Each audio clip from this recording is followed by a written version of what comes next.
Hello दोस्तों। Good morning. कैसे हो आप लोग? उम्मीद करता हूँ अच्छे होंगे, स्वस्थ होंगे, व्यस्त होंगे और मस्त होंगे। चलिए वीडियो को शुरू करते हैं। चैनल को नए हैं तो सब्सक्राइब कर लीजिए दोस्तों, और वीडियो पसंद आए तो लास्ट में शेयर कर दीजिएगा। तो आज का जो न्यूज़ है, पहला न्यूज़ वो हम लेते हैं। हाल ही में हरियाणा सरकार मनोहर लाल खट्टर द्वारा लाई गई योजना जो है मेरा पानी मेरा भी राशन, ये खबरों में रहा। ठीक है। और इसका लोगों ने विरोध भी किया वहाँ का। तो जानते हैं क्या है ये, और इसका लोगों ने विरोध क्यों किया वहां पर। ठीक है। उसके बाद दूसरा क्वेश्चंस बढ़ेंगे। तो ये क्या है कि मेरा पानी मेरा विरासत, मनोहर लाल खट्टर जी जो हैं वो उन्होंने एक आइडिया लगाया कि यहाँ पर जो चावल का खेती होता है, हरियाणा में चावल की खेती ज्यादा होता है, जानते हैं दोस्तों। चावल का खेती जो होता है उसके वजह से क्या होता है, पानी का ज्यादा खर्च होता है। उसके लिए लोग बोरिंग लगा रहे हैं, घर घर में बोरिंग बहुत सारा लगा रहे हैं, जिससे ग्राउंड लेवल क्या हो रहा है, नीचे जा रहा है। तो इसके लिए क्या किया था दोस्तों, हरियाणा सरकार ने एक मुहिम चलाई, मेरा पानी मेरा विरासत। और इसमें कहा क्या गया कि हरियाणा सरकार कहा गया कि जो आप धान उगाते हो, हर साल धान उगाते हो, इससे क्या होता है कि फसल की वजह से, एक ही फसल उगाने की वजह से क्या होता है कि मिट्टी जो है वो खराब होता है। मिट्टी में नाइट्रोजन, फास्फोरस और पोटेशियम जैसे जो खनिज तत्व रहते हैं उसकी मात्रा क्या हो जाता है, कम हो जाता है एक ही फसल बार बार लगाने से। तो इसके लिए क्या कर सकते हैं, इसके लिए हम जो लोगों को बोला कि क्रॉप डाइवर्सिफिकेशन, मतलब फसल विविधि, जो फसल जो है एक बार ये लगाइए, एक बार ये लगाइए, एक बार दलहन लगाइए तो एक बार धान लगाइए, इस तरह करके लगाइए। तो क्या होगा कि भूमि का जो है फास्फोरस, नाइट्रोजन जो भी है, पोटेशियम, वो सब मेंटेन रहेगा और स्वस्थ रहेगा भूमि। तो फसल ज्यादा मात्रा में पैदावार होगा। और इससे क्या होगा कि पानी भी कि कम लगेगा, कि धान का खेती में जानते हैं लबालब खेत में पानी भरा हुआ होता है तभी धान होता है, नहीं तो नहीं होता है। तो इससे पानी का भी समस्या थोड़ा कम हो जाएगा। तो दलहन का खेती लगाने का इन्होंने आश्वासन दिया लोगों को। तो दलहन में क्या होता है कि दोस्तों, दलहन के नीचे जो जड़ होता है उसमें एक बैक्टीरिया पाया जाता है, जिसको बोलते हैं हम लोग नाइट्रोजन फिक्सेसीकरण। जो होता है नाइट्रोजन फिक्सेसीकरण, उसमें क्या होता है कि जो वो बैक्टीरिया होता है वो वायुमंडल का नाइट्रोजन को लेके मिट्टी में ये कर देता है। तो उससे क्या होता है, उपजाऊ बढ़ जाता है। तो वही बोला कि दलहन का खेती करना चाहिए आपको। तो यहाँ का जो सरकार, यहाँ का जो जनता है, किसान है, वो भड़क गए। बोले कि दलहन का खेती करेंगे, दलहन बिकता नहीं है, ज्यादा पैसे नहीं मिलता उसका। और जो ये खेती होता है धान का, उसमें हम लोग माहिर हैं, धान का खेती करते हैं। तो ऐसे में हरियाणा गवर्नमेंट ने क्या बोला इनको, कि इनको बहुत सारा ये दिया, आश्वासन दिया कि हम लोग जो है प्रति एकड़ जो जमीन है उसमें हम लोग 7,000 प्रति एकड़ जमीन के हिसाब से प्रोत्साहन राशि देंगे। और फसल अगर नहीं बिका दलहन का तो हम खरीद लेंगे, खुद ही खरीद लेंगे। और खरीदने के लिए हम समर्थन मूल्य जो है उससे उचित, उससे ऊपर का दाम देंगे हम। ठीक है। और जल आपूर्ति भी कराएंगे। आप लोग को बोरिंग करने का जरूरत नहीं पड़ेगा। हम लोग जो है बोरिंग करके जो है नदी का वाटर जो है टैप नल के माध्यम से ला के देंगे, उसमें कनेक्शंस करवाने के लिए पैसे देंगे। ये सब मतलब कुछ कुछ आश्वासन दिए हैं गवर्नमेंट ने यहाँ का। लेकिन जनता जो है कि मानने को तैयार नहीं है। ये सब है आश्वासन। देखिए दोस्तों, ये सब क्या क्या है पढ़ लीजिएगा ये पीडीएफ में आप। ठीक है। तो मक्का जो है ये सब का उगाया जाना चाहिए बोला इन्होंने। तो बोला कि इससे ग्राउंड वाटर लेवल ठीक होगा, और हम ये प्रोत्साहन देंगे। लेकिन फिर भी किसान तैयार नहीं है। इसके विरुद्ध में किसान क्या किया है, एक अपना ही कैंपेन चला दिया है। हाँ, खेती बचाओ किसान बचाओ खेती बचाओ। तो किसान बचाओ खेती बचाओ अभियान इन्होंने चला के एकदम मतलब से सरकार के विरुद्ध हो गया दोस्तों। तो क्योंकि इनका मानना है कि जो धान का खेती होता है उसमें हम लोग प्रॉपर तरीके से माहिर हैं, और उसमें हम लोग को इनकम भी आता है। धान की खेती में ज्यादा इन लोगों को पैसा मिलता है। कल दिन कौन लफड़ा लेगा, अभी कोरोना महामारी के चलते ऐसे ही सबका स्थिति खराब है। और धान नहीं उगाने दिया जाएगा तो इसमें और भी थोड़ा गड़बड़ लग रहा है किसान को। तो इसीलिए इन्होंने क्या किया, सरकार के खिलाफ हो गया यहाँ पे। तो सरकार ने अपने हिसाब से जो सोचा दोस्तों वो तो सही था, पर यहाँ पर हो नहीं पाया उस तरह। अब देखिए क्या होता है आगे। दूसरा को जो है दोस्तों वो है, इस तरह से क्वेश्चन बना है कि हाल ही में जो नॉर्थ वेस्ट, मतलब नॉर्थ दक्षिण भारत जो है, दक्षिण पश्चिम भारत, वहां पर क्या है, हीट वेव का अनुमान लगाया गया। मतलब हीट वेव वहां पर फील किया गया 27-28 मई को। देखें दोस्तों कितना ज्यादा गर्मी हम लोग भी महसूस किए, फिर पानी आए। तो 27-28 तारीख को हीट वेव महसूस किया। तो ये हीट वेव होता क्या है, इसको डिटेल्स में थोड़ा सा एक्सप्लेन करते हैं। ये क्वेश्चंस पूछ सकते हैं एग्जाम में। तो इसमें क्या बोला गया है कि दोस्तों कि मौसम विज्ञान, जो भारत का मौसम विभाग है, विज्ञान विभाग है, जो MD मतलब इंडियन मेट्रोलॉजिकल डिपार्टमेंट, इसके अनुसार कहा गया कि हीट वेव होता क्या है। तो हीट वेव ये होता है कि इनके अनुसार बोला गया कि समतल एरिया, ठीक है, जहां पर मतलब पहाड़ी एरिया नहीं है, समतल एरिया में जहां तापमान 40 डिग्री काफी समय तक बना रहे, मतलब 40 डिग्री हर दिन 40 डिग्री का टेम्परेचर आ रहा है, तो इससे मतलब बोला गया कि वहां पर हीट वेव का कहर जारी रहेगा, मतलब हीट वेव उसको माना जाएगा, ठीक है। और उसके बाद दूसरा है कि पहाड़ी एरिया में जो, अगर पहाड़ी एरिया है, आप लोग का एरिया क्या है मुझे नहीं पता, अगर पहाड़ी एरिया है और वहां पर अगर 30 डिग्री सेल्सियस तक अगर हीट है लगातार बना हुआ, तो उसको बोलेंगे हम लोग हीट वेव।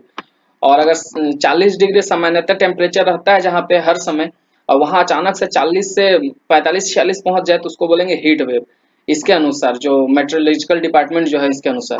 और बोला कि 40 से अगर डायरेक्ट 47 पहुंच जाए तो ये सीवियर मतलब बहुत ही खतरनाक हीट वेव है, ठीक है।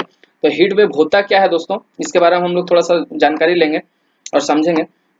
बोला कि राजस्थान में जो है ना टेम्परेचर 50 डिग्री पार कर गया, मतलब 50 डिग्री के आसपास चला गया टेम्परेचर, और ये दुनिया का सबसे गर्म प्रदेश माना गया दोस्तों इस बार गर्मी में, यहाँ का सबसे ज्यादा गया। इसके बाद पाकिस्तान का जो जोको जोकाकाबाद है, जोकाकाबाद, वहां पर गर्मी सबसे ज्यादा महसूस किया गया।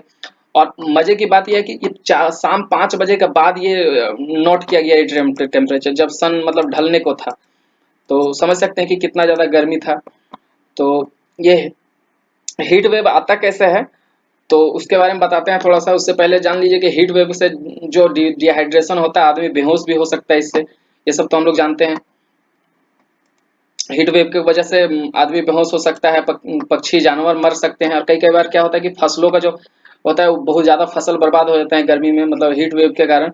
और सरकार को मतलब मजबूरन राहत पैकेज का घोषणा करना पड़ता है कि फसल खराब हो गया उसके वजह से, आपातकाल की स्थिति आ जाता है इस तरह। तो इसका कारण क्या है दोस्तों, कारण बोल रहा है कि क्लाइमेट चेंज तो होता ही है, ये तो सब जानते हैं क्लाइमेट चेंज, लेकिन यहाँ पर जो मेट्रोलॉजिकल डिपार्टमेंट जो कहा है वो क्या कहा है कि जो वेस्टर्न नॉर्थ मतलब जो हवा उधर से आता है, इसको बोलते हैं ड्राई नॉर्थ वेस्टर्ली विंड। इस तरह का जो हवा आता है, ये जो इक्वेटर के पास जब हवा गर्म हो जाती है, क्योंकि इक्वेटर में ज्यादा गर्मी पड़ता है, सन एकदम डायरेक्ट वहां पर पड़ता है, तो इक्वेटर में ज्यादा गर्मी के कारण क्या होता है, हवा गर्म हो जाती है, और हवा क्या होता है मकर रेखा की तरफ आती है, और मकर रेखा की तरफ आती है, और फिर वो जब वापस जाती है कर्क रेखा की तरफ, तो वहां पर जो दक्षिण पश्चिम भारत का एरिया जो है वहां पर हीट वेव प्रोड्यूस करती है, ऐसा कहा है मेट्रोलॉजिकल डिपार्टमेंट ने कहा है ऐसा, ठीक है दोस्तों। तो इसके वजह से क्या होता है कि वहां पर बहुत ज्यादा गर्मी पड़ती है, और गर्मी पड़ती है तो हवा भी गर्म होगा, ऊपर उड़ेगा, निम्न दाब का क्षेत्र बनेगा, लो प्रेशर जोन बनेगा, और उससे क्या होगा कि वहां पर मानसून आने का वो एक सेम्बो मतलब उस दस्तक दे दिया कि मानसून आने वाला है, ऐसा बोला जाता है, क्योंकि जहां निम्न दाब का क्षेत्र बना वहां पर फिर क्या होगा, मानसून आ जाएगा और बारिश होगा। तो इसके वजह से जो है इस बार बारिश होने की बहुत ये संभावना जताई जा रही है कि इसके बाद जो है बारिश होगा। और देख लिए कि हम लोग आज जो है बारिश भी हुआ कल। तो इसके बाद जो न्यूज बना है दोस्तों वो क्या है, और इसके बाद जो न्यूज बना है दोस्तों, न्यूज क्या बना है कि ग्रैंड इथोपियन रेनेसेंस डैम जो है ये चर्चा में रहा। ये अफ्रीका का डैम है दोस्तों, जो नील नदी पर बनाया जा रहा है। नील नदी वही नील नदी जो दुनिया का सबसे लंबा नदी बोला जाता है इसको। इसका जो है ये यहाँ पर क्षेत्रफल दे दिया है, इसे लंबाई दे दिया है 6550 किलोमीटर की लंबाई का जो ये नील नदी है, इस पे एगो बांध बनाने जा रहा है इथोपिया में। ये चर्चा में है, क्यों है चर्चा में बताते हैं इसके बारे में। और ये जो नदी है अमेजन के से भी ज्यादा लंबा है। अमेजन चूंकि जानते हैं कि हम लोग ज्यादा पानी ले जाने वाला नदी है, सबसे अधिक पानी ले जाने वाला अफ्रीका में है। यहाँ पर रोज बारिश होता है, यहाँ पर अमेजन का जंगल होता है, अमेजन का नदी है जहाँ पर ज्यादा बारिश होता है, जहाँ ज्यादा पानी ले जाता है नदी। इसके बाद नील नदी है जो दुनिया का सबसे लंबा नदी है। तो ये नदी के बारे में बताते हैं कुछ, उसके बाद कहानी पे आएंगे, न्यूज पे आएंगे। तो ये नदी क्या बोल रहा है कि दोस्तों कि विक्टोरिया झील, जो कि युगांडा में एक विक्टोरिया झील है, वहां से निकलता है ये व्हाइट नील के नाम से, इसका नाम दिया गया है। विक्टोरिया झील से निकलने वाला नदी का व्हाइट नील नाम दिया गया है। और इथोपिया से एक नदी निकलता है, जैसे देखिए दोस्तों ये इथोपिया से निकलने वाला नदी है नील नदी, और ये जो है युगांडा से निकलने वाला ये क्या है, ये है व्हाइट नदी, ठीक है, व्हाइट नील और ब्लू नील, ये दोनों मिल के क्या करता है दोस्तों कि ये बनाता है नील नदी का निर्माण करता है। और ये नील नदी सूडान में खातून में आकर मिलता है दोनों, और नील नदी का निर्माण करता है जो इजिप्ट मिस्र होते हुए जाता है। मिस्र की राजधानी कायरो या कैरियो जो भी पढ़ सकते हैं, यहाँ से भूमध्य सागर मेडिटेरियन सी में जाके मिल जाता है। ये नदी का इतना लंबा नदी है। ठीक है दोस्तों, तो इथोपिया सूडान से पहले एक अफ्रीका की सबसे बड़ी डैम यहाँ निर्माण कर रहा है।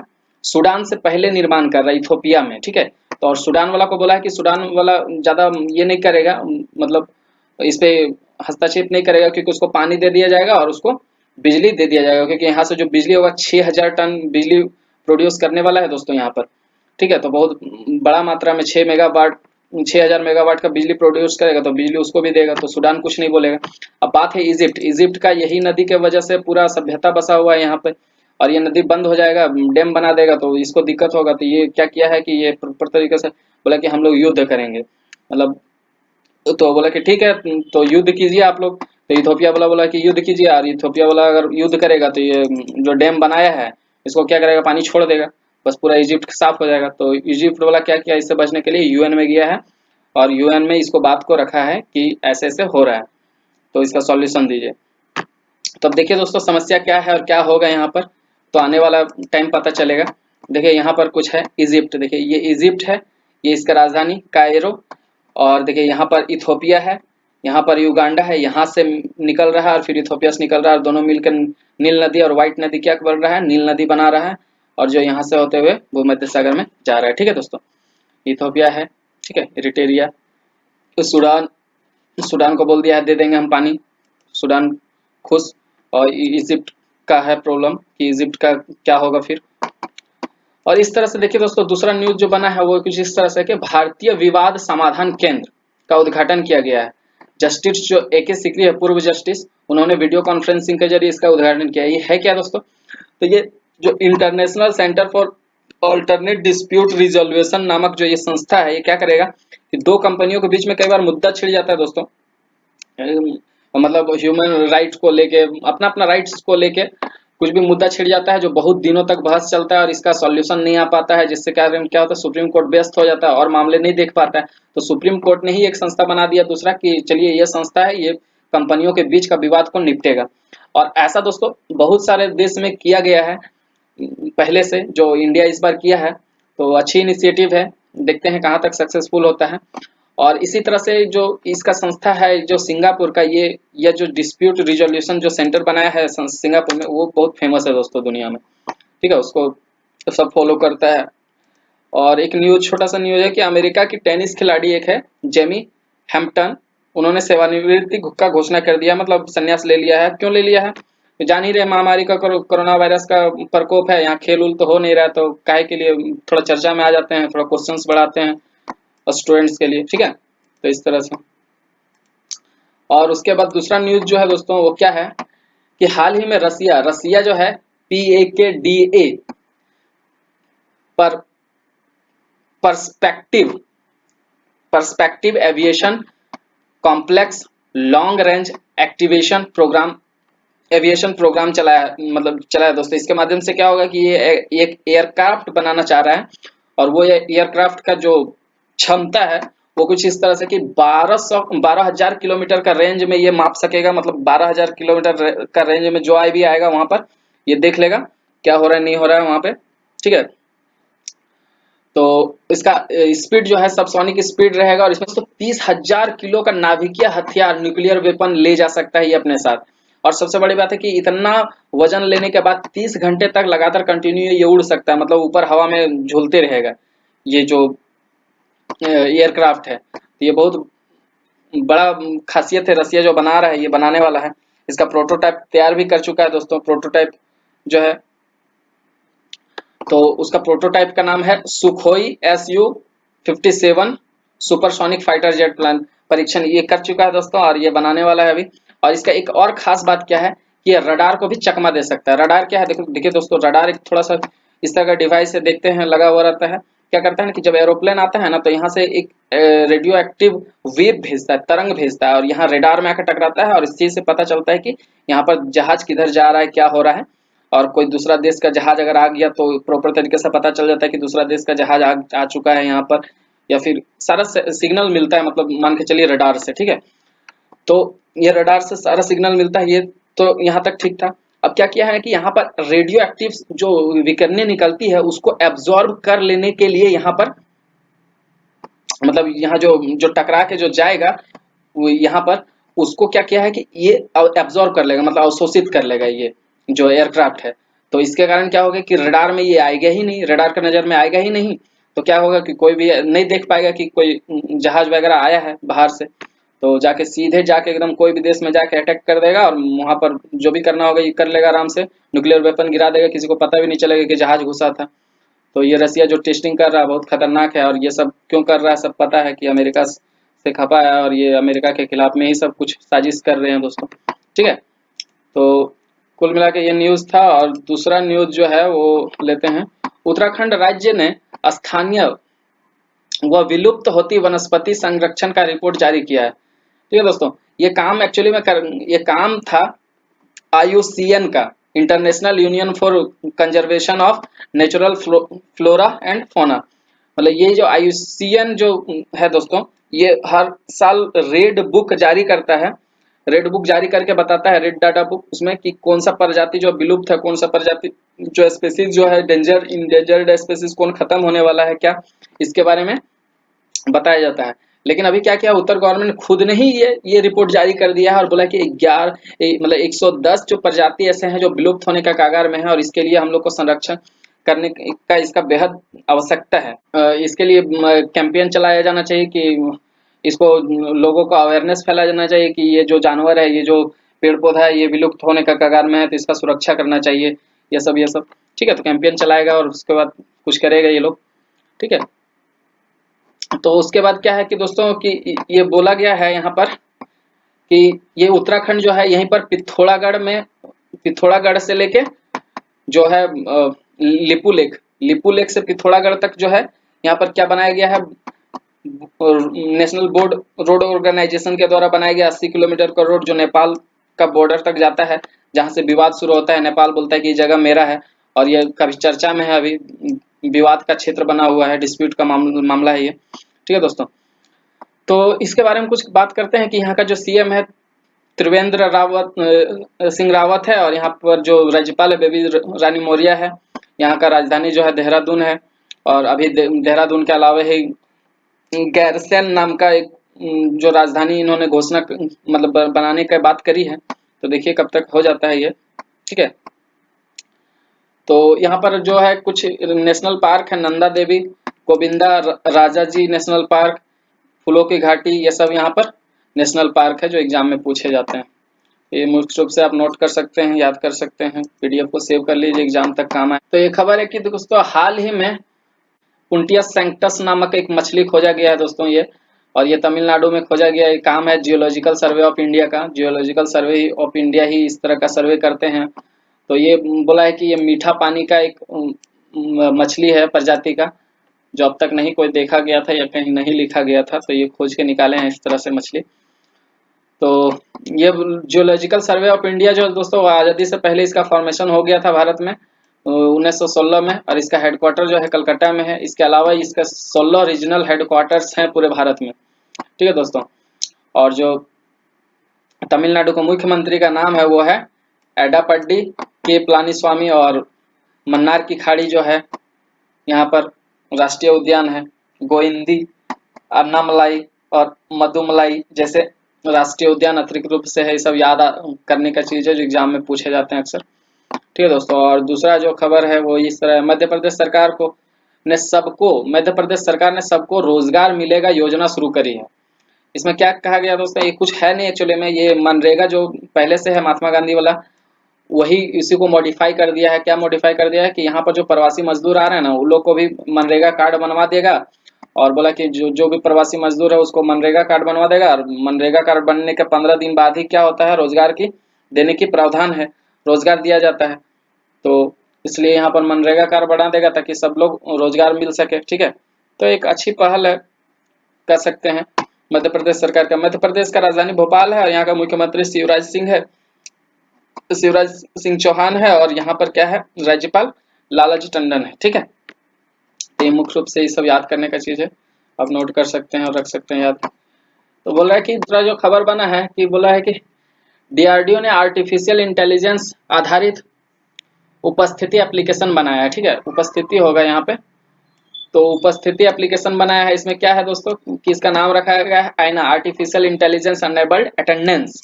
ठीक है, इसमें बोल रहा है कि कैमरा के माध्यम से फोटो खींच लेगा और फोटो खींच के पता कर लेगा कि आज कौन सा व्यक्ति ड्यूटी में आया था या नहीं आया था। ठीक है, इस तरह से प्रोजेक्ट दोस्तों बहुत सारे कॉलेजेस में किया जाता है अटेंडेंस बनाने का। तो इसमें बहुत खर्चा होता है दोस्तों, और ये मतलब आसान बात नहीं है। मतलब कई लोग तो ये प्रोजेक्ट को छोड़ देते हैं बस इसलिए कि ये बहुत कॉस्टली होता है और बहुत ही लेंदी प्रोजेक्ट है आर्टिफिशियल इंटेलिजेंस का। तो इस तरह से था, डीआरडीओ का द्वारा बनाया गया है दोस्तों, अच्छा इनिशिएटिव है। इसमें फिंगरप्रिंट नहीं देना पड़ेगा, टच नहीं करना पड़ेगा, अटेंडेंस के लिए लिखना नहीं पड़ेगा खाता में, तो ये सब अच्छा बात है। तो और जो जी सतीश रेड्डी है डीआरडीओ का जो है प्रमुख है, इसके बारे में जानते हैं कि जी सतीश रेड्डी के नेतृत्व में ही हम लोग सैटेलाइट एंटी सैटेलाइट परीक्षण किया था, जिसमें अपना ही सैटेलाइट मार गिरा के हवा में दिखाए थे कि हम लोग एंटी सैटेलाइट बना चुके हैं। ठीक है, दुनिया के सामने।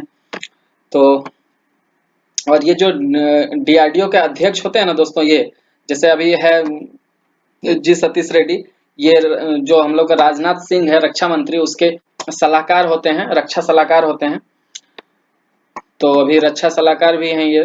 ठीक है, ठीक है दोस्तों, तो ये आज का न्यूज़ था। और अगर पीडीएफ चाहते हैं तो पीडीएफ यहाँ डिस्क्रिप्शन बॉक्स में लिंक में जाके डाउनलोड कर सकते हैं। और don't forget to subscribe my channel, please channel को सब्सक्राइब कर दीजिए दोस्तों, आप लोग का ही चैनल है, बहुत मेहनत करते हैं इसके लिए, आप लोग सब्सक्राइब कर सकते हैं चैनल को। Thank you very much, please subscribe the channel. GK2GS मेरे चैनल का नाम है। वीडियो लाइक अगर पसंद आया होगा तो लाइक कर दीजिएगा और अपने दोस्तों के साथ शेयर कर दीजिए जो भी एग्जाम का तैयारी कर रहे हैं। ठीक है, स्टैटिक जीके जिसके एग्जाम में पूछा जाता है, करंट अफेयर्स। ठीक है दोस्तों, तो चलिए यहीं तक रखते हैं। Thank you very much, take care.